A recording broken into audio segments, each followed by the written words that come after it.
Si eres músico, hoy hay un lugar del mundo donde no debes vivir, el norte de Mali. Ahí la prohibición es extrema e incluye los ringtones de los teléfonos celulares. Para entenderlo hay que decir que la actual crisis se remonta al 2012, cuando grupos rebeldes, algunos laicos, otros musulmanes y otros terroristas, se tomaron el norte del país e instauraron la ley islámica que prohíbe y manda. Prohíbe desde la música hasta el alcohol y manda el uso del velo entre las mujeres o la amputación de las extremidades a los ladrones. El posterior golpe de Estado del ejército y traspaso a un gobierno tutelado, aunque civil, aumentó la inestabilidad y le abrió más posibilidades de avanzar a los rebeldes desde el norte hasta que Francia decidió intervenir en su ex colonia. Es que la alianza de milicias fundamentalistas vinculadas a Al-Qaeda y grupos tuareg separatistas resultaba una amenaza en varios sentidos, y no fue solo el fantasma de un atentado lo que apuró las decisiones. Mali está entre los 25 países más pobres del mundo. Apenas un tercio de sus 15 millones de habitantes sabe leer, y 1 de cada 3 menores de 5 años está desnutrido. Mali es de esos países de los que no escuchamos a menos que haya una catástrofe. La verdad es que la vida cotidiana ahí lo es, solo que no nos enteramos. Por eso, hoy queremos darte un nuevo Cable a Tierra.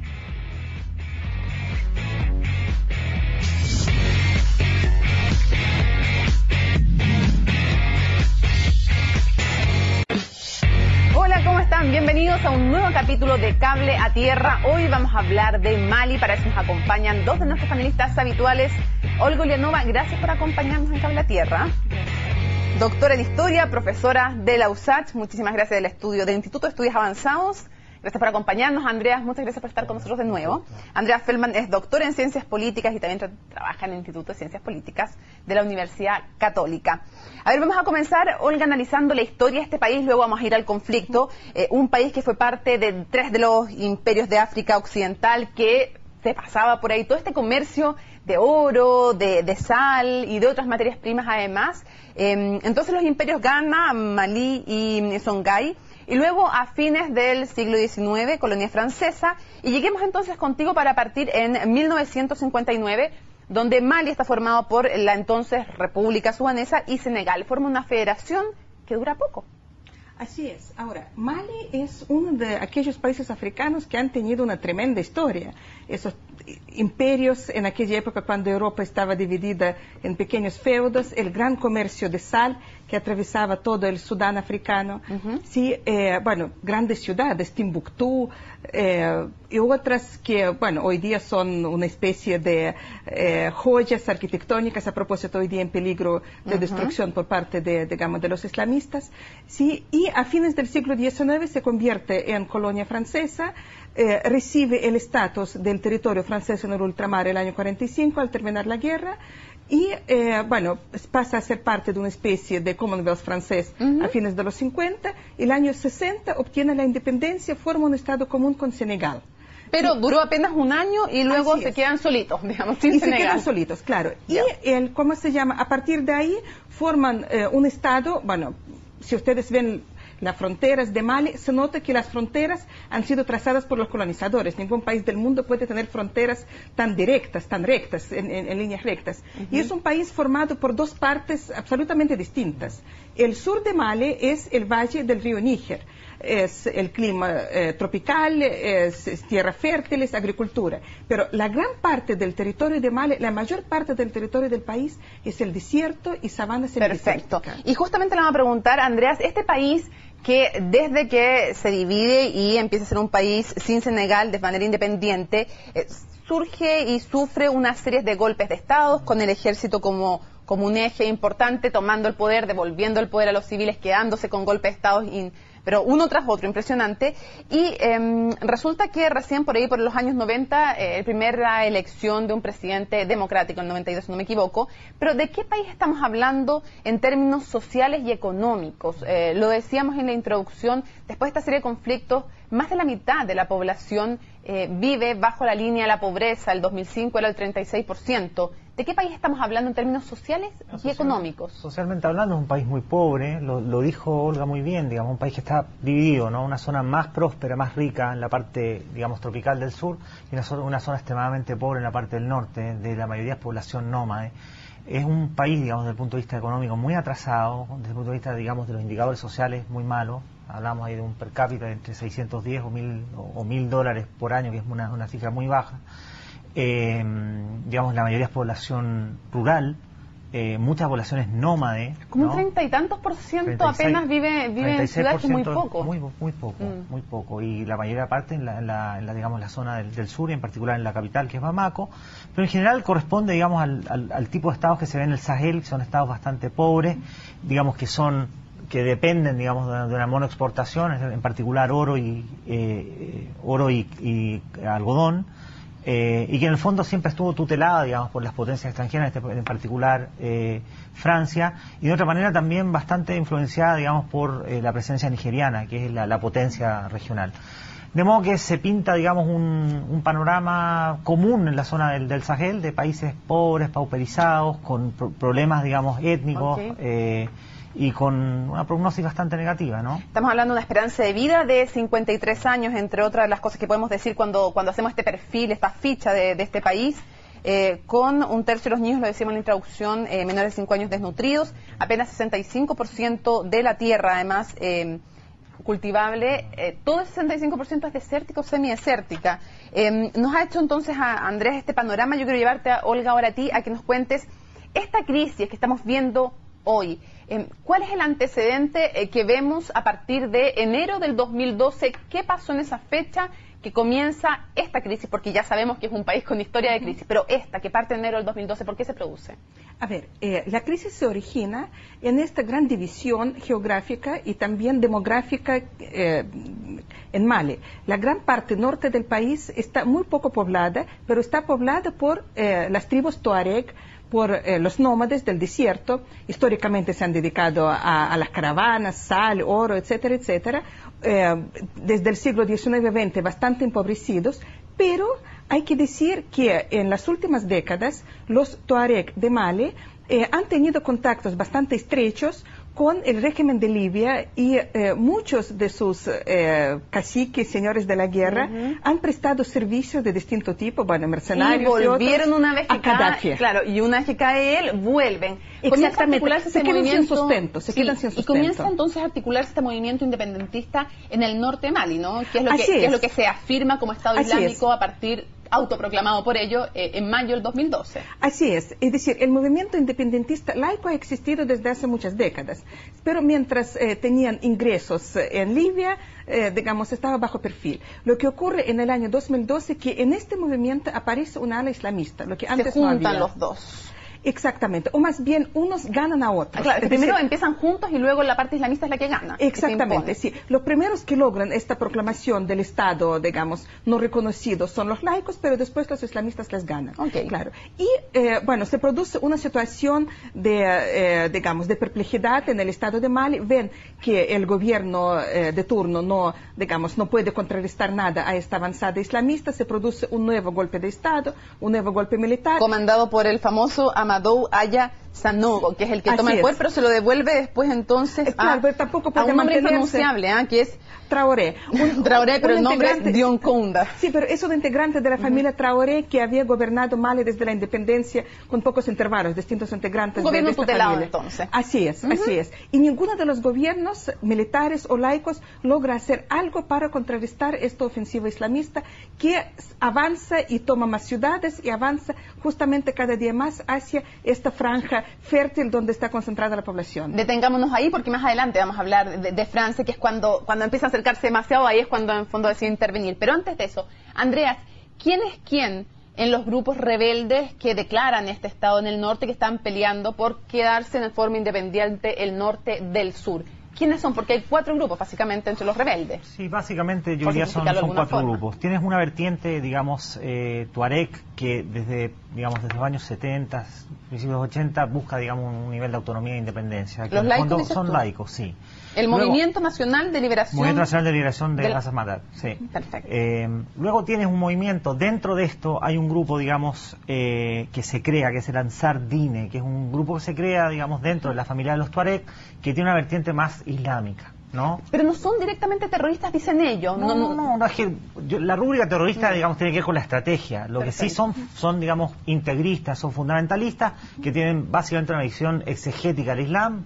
A eso me refiero, a que tienen una visión, digamos, literal de la aplicación del Islam, muy conservadora, ¿no? Aplican la Sharia, que es la ley musulmana, en las regiones que han ocupado. No música, no alcohol, no Correcto, fumar. Y con, digamos, castigos bastante terribles, digamos, ¿no? A los ladrones los mutilan, a las mujeres no pueden andar, digamos, sin con el velo, no se puede fumar, no se puede tocar música, que es lo que tú mencionabas en tu introducción, digamos, una visión extremadamente, digamos, restringida y conservadora de la vida. Ahí vamos en dos. Pero un factor muy importante es que Al Qaeda del Magreb se inserta básicamente dentro de esto, que es básicamente un elemento muy importante dentro de la estrategia de Al Qaeda de buscar reductos y lugares donde de alguna otra manera hay reivindicaciones pendientes y donde el islamismo de otra manera puede prender, y es exactamente lo que ellos hacen. Ese es el grupo de ACMI. Claro, es Al Qaeda del Magreb, básicamente, que son algunos remanentes perdón, o son los Muyao esos, porque hay 2, está los Muyao, que es la rama magrebí de Al Qaeda y o sea, hay 2. Lo que pasa es que la rama magrebí de Al Qaeda se cinde, hay un grupo que se cinde, hay peleas internas entre ellos, pero lo importante aquí es entender, digamos, que Al Qaeda se inserta dentro de Mali, ¿no? Y que estos grupos en realidad provienen de grupos integristas de Argelia, que bajan hacia Mali, y en los cuales hay un grupo muy importante de mercenarios, muchos de ellos, digamos, veteranos de la guerra de Afganistán e Irak, que convergen, ¿no? hacia Malí. Y es muy interesante, porque este fenómeno lo hemos visto de una otra manera. Convergían los veteranos de la guerra del Sudán hacia Afganistán, y ahora estamos viendo como los veteranos de la guerra de Afganistán están convergiendo, digamos, hacia otras zonas. Lo que quiere decir que son móviles ellos, ¿no? Ok.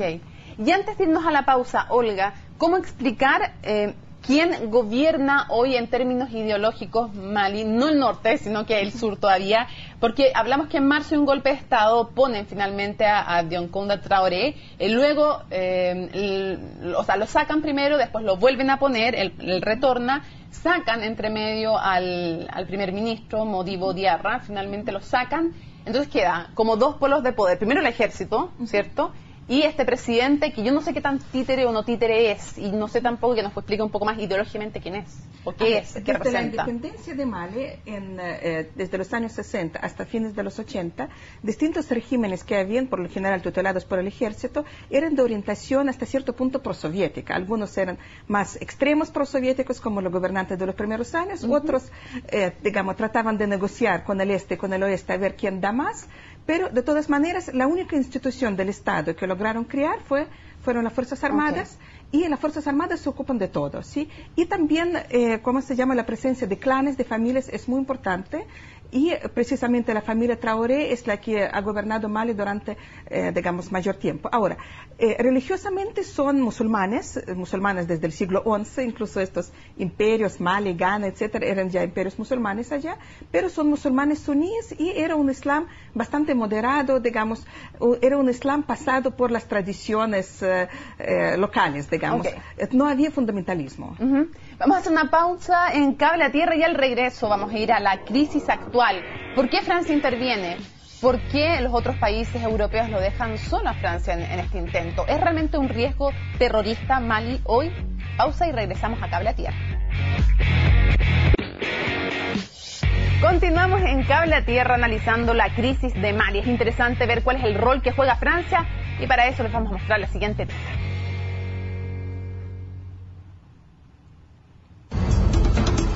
La crisis está desatada. Una crisis que tiene como protagonista a Francia, que gobernó esta colonia africana por más de un siglo hasta 1959. Muchos creen que lo que ocurre aquí es una prolongación del tutelaje. Pero lo cierto es que en Mali aún viven cerca de 5.000 ciudadanos franceses. La seguridad parece ser tema prioritario. ¿Qué pasó? Poderosos grupos islamistas dominan esa parte de un país del Sahara que está dividido. Para controlar a ese enemigo, la ayuda llega desde el cielo. Si no hubiésemos intervenido en Mali, hoy los terroristas habrían sometido a la población y tendrían todo el control. Entre las razones para la intervención francesa se indica que un eventual gobierno radical sería una amenaza para África y toda Europa. Y eso habría que detenerlo. Además, la arremetida aprobada por la ONU y comandada por el presidente François Hollande pareciera tener la aprobación de los franceses. Y por fin una subida en las encuestas. Si es para proteger a la gente, para permitirles regresar a sus casas, creo que es una buena decisión. Hollande está haciendo un buen trabajo, ahora sí lo considero mi presidente. Todo indica que la intervención será larga, con miles de radicales agrupados en las montañas y el desierto. Cerca de 2.500 tropas francesas se enfrentan a grupos bien armados y con amplia capacidad de movimiento. Pocos se atreven a dar plazos. Pero lo cierto es que Mali vive la peor crisis en sus cortos 52 años de vida. Pese a la arremetida internacional, los grupos islamistas, algunos apoyados por Al-Qaeda, amenazan con ir más allá y luego vengarse textual en el corazón de Francia. Hernán Monkeberg, CNN, Chile. La nota entonces de Hernán Monkeberg de nuestro equipo internacional. Estaremos el tiempo que sea necesario, dijo François Hollande, el presidente francés. Andreas, ¿cuál es la o las razones, normalmente hay muchas más de una, para que Francia se decida intervenir en la que fue su ex colonia? Porque no vamos a ser ingenuos y pensar que intervinieron porque el presidente de Mali les dijo ayuden. No. ¿Qué razones hay? Bueno, yo creo que hay razones, como tú mencionas, digamos, de dos tenores. Una es doméstica, evidentemente. Los índices de popularidad de François Hollande son bastante bajos. Pasó algo similar en el caso de Francia en Libia, ¿no? Cuando Sarkozy decide, digamos, subir un poquito en las encuestas. Esa es la interpretación más maliciosa. La interpretación un poquito menos maliciosa tiene que ver, digamos, con los intereses particulares de Occidente en la zona del Sahel, y en el cual, evidentemente, la perspectiva de tener un movimiento islamista, digamos, anidado ahí, evidentemente genera mucha consternación, mucho temor. Y la verdad que la idea, digamos, de que la zona estuviera en una situación de inestabilidad es un factor, digamos, presente, ¿no? No es un delirio pensar eso. Ahora, ¿puedo agregar otra interpretación que he leído en varios artículos también maliciosa, que tiene que ver con el proteger también a empresas francesas en la zona, y otra más caritativa, proteger a los ciudadanos franceses? Bueno, un punto muy importante, digamos, es que Francia tiene intereses en esa región y tiene intereses en África en general. Francia, por ejemplo, tiene tropas puestas en la República Centroafricana, en otros países, digamos, ¿no? Como Mauritania, ¿no? O sea, tiene una pretensión colonial, no una pretensión colonial, me corrijo, digamos, tiene básicamente una presencia y una pretensión de ejercer influencias en una zona en la cual históricamente ha tenido presencia.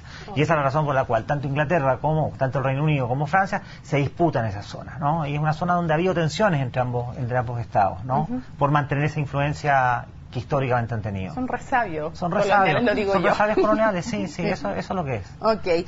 Ahora, Olga, ¿por qué en este lugar deciden de inmediato actuar e intervenir cuando hemos visto, por ejemplo, en otras crisis, como en Siria, un dejar pasar, y aquí rápidamente se toma una resolución? Rápidamente estoy hablando en forma comparativa. ¿Por qué? Bueno, la intervención del Occidente en Mali no provoca, digamos, ninguna discrepancia entre las grandes potencias. Es decir, interviniendo allá, Francia no está pisando callos a nadie. Ni a China ni a Rusia. Ni a China, ni a Rusia, ni a Gran Bretaña, ni a Estados Unidos.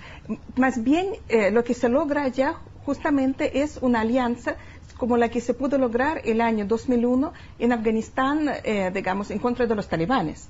Entonces, incluso, digamos, si bien actuó Francia, actuó en algunos países de la región que no tienen fuerzas armadas, digamos, muy modernas, pero también aportan. Y curiosamente, Rusia presta o arrienda a Francia los aviones de transporte. Entonces, hay una colaboración entre los países que en otros escenarios internacionales están más bien a distintos lados de la barrera. ¿Pero por qué dejan tan solo en intervención a Francia? Es como estamos todos de acuerdo, pero no ayudamos mucho. Por ejemplo, Alemania, que es uno de los ejércitos más importantes de Europa, claro, y también del mundo, dice, le doy ayuda humanitaria, médicos, técnicos, otros dicen, no sé, prestan transporte, por ejemplo, Inglaterra, pero ¿por qué están solos? Bueno, porque Europa está sumida en una crisis económica, significa costos, significa gastos. Bueno, en el primer momento, la idea de una intervención humanitaria, especialmente en las excolonias, puede subir puntos, digamos, a un gobernante, pero en otros países, los que no son su exmetrópole, digamos, eso no es tan evidente. Cuando se larga la cosa, empieza a bajar la encuesta. Exactamente. Ok. Andreas, ¿hay un riesgo real de que esto sea un foco terrorista? Tú ya esbozabas algo, me gustaría profundizar en eso, sobre todo en la perspectiva que estamos viendo a una Francia que, bueno, le asesinan recientemente a un cooperante, la milicia islamista somalí, que además tiene este tema de Argelia, en donde ya vamos a profundizar un poco más, se produce este secuestro, Mali, son varios puntos. ¿Es realmente un foco terrorista importante? ¿Puede serlo? Es un foco, digamos, de movimientos fundamentalistas islámicos radicales que utilizan esta estrategia como un método, digamos, de combate, ¿no? Y tienes Al-Shabaab en Somalia, tienes, digamos, en Sudán, tienes algunos reductos, Afganistán ya conocemos la historia. Entonces, la verdad que evidentemente existe riesgo con respecto a eso. Y existe el riesgo no tanto de que se orquesten, digamos, ataques en contra de Europa, que no es totalmente imposible, digamos, puede ser, porque de hecho ocurrió, digamos, ¿no? Los ataques de las Torres Gemelas se gestaron en Afganistán, pero lo que sí puede hacer es generar, digamos, un nivel de inestabilidad en la región, ¿no? De que se riegue, digamos, la insurgencia hacia otros países, ¿no? Como Mauritania, como Senegal, como Ghana, como Nigeria. Nigeria tiene una situación particularmente importante en el norte, donde hay una insurrección muy fuerte. Y este es el grupo Boko Haram, que tiene también una ligazón con algunos de los de Mali también. Correcto, bueno, en Nigeria hay una situación de insurrección muy importante en el norte, ¿no? Hay grupos fundamentalistas en el norte y hay, digamos, una guerra realmente fratricida entre sectores cristianos y musulmanes en Nigeria. Y cuando tú hablas, digamos, de la potencial, digamos, incremento de la violencia en Nigeria, ya es un tema muy importante, porque Nigeria es un punto neurálgico, digamos, de esa zona de África. Entonces, evidentemente que la situación en Mali ha generado mucho temor en Occidente. Y creo, apuntaría una cosa que dijo Olga, digamos, ¿no? Lo que es interesante es que las potencias del Consejo de Seguridad, los 5 miembros permanentes, tienen o convergen en cuanto, digamos, ¿no?, a su temor frente a los islamistas. Y es por eso, por ejemplo, que hay, digamos, consenso de intervenir en lugares como Malí. No lo hay en Siria, porque en Siria los islamistas están en la oposición. Y por lo tanto, ahí evidentemente, además de otros intereses, eso es un elemento que no los une. Pero cuando hay, digamos, factores islamistas, China, Rusia y las potencias occidentales convergen. El enemigo común siempre une. Para ir terminando, se nos va acabando el tiempo, vimos este reciente secuestro que está en proceso. De hecho, cuando estamos haciendo este programa está en pleno proceso.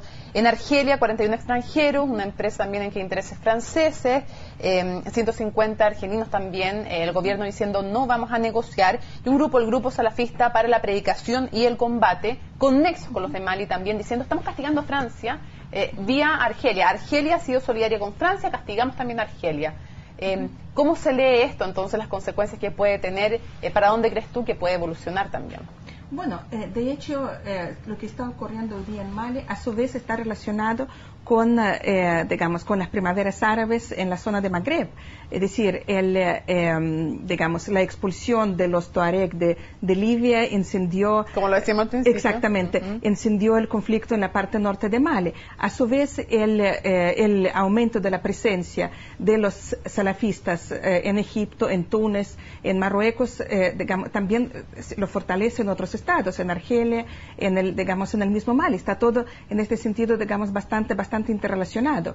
Y en general, en la medida que estos países, bueno, como Mali y sus vecinos, que forman parte de los países más pobres del mundo, se sienten más intervenidas por la modernidad en sus diversas expresiones, y por lo general viene allá, digamos, en forma de guerra, hay intentos cada vez más potentes de refugiarse en la tradición, en lo propio. Perfecto. Y esta tradición, esto propio, cada vez más adquiere el rostro del, digamos, del fundamentalismo islámico. Mientras los tuareg vivían su modo de vida y nadie intervenía con ellos, y, digamos, nadie los tocaba, era un movimiento laico, independentista, etc. En el momento cuando se sienten amenazados en sus formas de vida, como un refuerzo, llega el Islam radical para defender lo que consideran propio.